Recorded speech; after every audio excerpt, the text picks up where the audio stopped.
President Trump and Prime Minister Keir Starmer of the UK have announced a trade deal between the United States and the United Kingdom.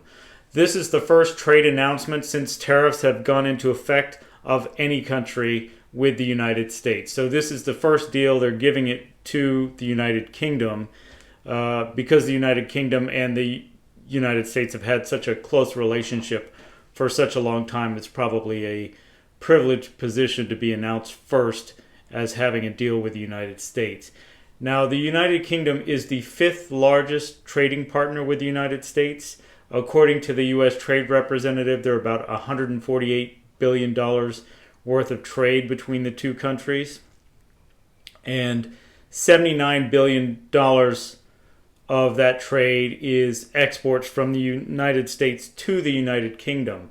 Incidentally, the United States also has a trade surplus with the United Kingdom. So it's not a country that we actually have a deficit with. The United States is actually doing pretty well with trade to the between the U.S. and the United Kingdom, since we have that surplus. And actually the surplus grew quite a bit between 2023 and 2024. I believe it was 11%, or excuse me, a 17% growth between 2023 and 2024 that worked out to about $11 billion of incremental trade exports from the United States to the United Kingdom. So when it comes to the deal, the big pieces have been put in place, and a lot of the smaller details have yet to be worked out.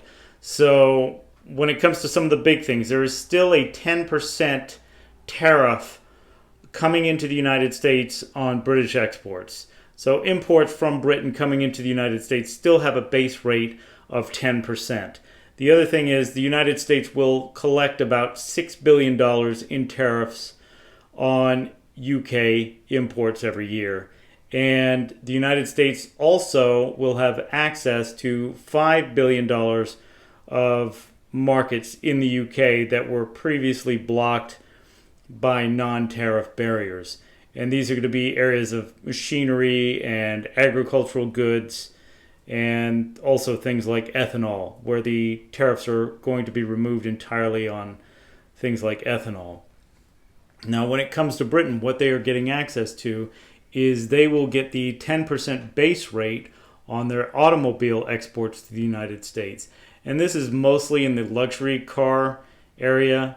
Brands like Bentley, Land Rover, Rolls-Royce, Jaguar, brands like that are not really produced in the United States. And the limit is 100,000 vehicles per year, which is kind of what they export to the United States right now. Above 100,000 vehicles, it will revert to the 25% tariff rate on automobiles. Then when it comes to steel and aluminum, the steel and aluminum 25% tariffs are being removed for Britain.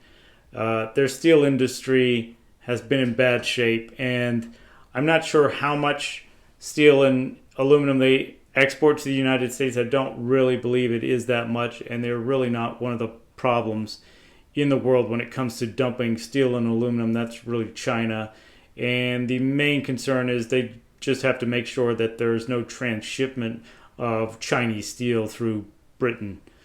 Also, when it comes to some of the supply chains between the U.S. and Britain are quite dependent on each other, especially when it comes to aerospace components. And with Britain, when it comes to Rolls-Royce jet engines, they're an option on Boeing aircraft. And so the tariffs on the Rolls-Royce engines will be removed. I believe those will be brought down to zero because a lot of those engines go right onto Boeing aircraft and then are shipped back to Britain. And I believe there is a deal for Boeing aircraft pending in Britain, about a $10 billion deal. So that is due to the highly integrated nature of the aerospace supply chain between Britain and the United States. When it comes to beef, the UK will remove the 20% tariff it had on U.S. beef, and it only allowed a 1,000 metric ton quota. That will be increased to a 13,000 metric ton quota and zero tariffs on U.S. beef. The United States likewise will remove the tariffs on British beef and reallocate up to 13,000 tons from other countries' allocations for imports into the United States. So it's kind of a even agreement between the U.S. and Britain when it comes to trading beef. So finally, where it comes to the frameworks, and not all the details have been worked out, one of the main concerns is reducing non-tariff barriers, all the barriers that get in the way that prevent trade from taking place, trying to eliminate those as best as possible. Another area is digital trade, digital products. Both countries are looking to grow and increase digital trade and financial services between the UK and the US. And then another area is economic security. Securing the supply chains as well as technology and protecting it from third-party countries with transshipments and other vulnerabilities in the supply chain between the two countries. So those are the concerns as far as the framework.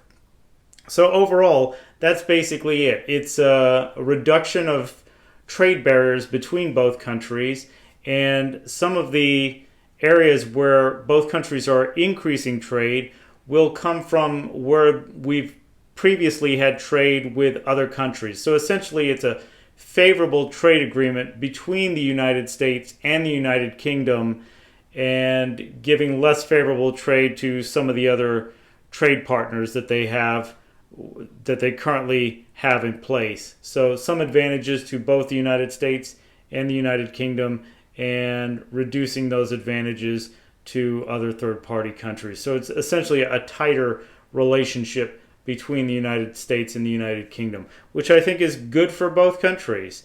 So as we get more details with other countries and other trade agreements, I'll be covering those, and especially when it comes to the relationship with China and what's going on between China and the United States, I'll definitely be covering that in more videos to come. So if you like this kind of content, please subscribe to my channel. Thank you.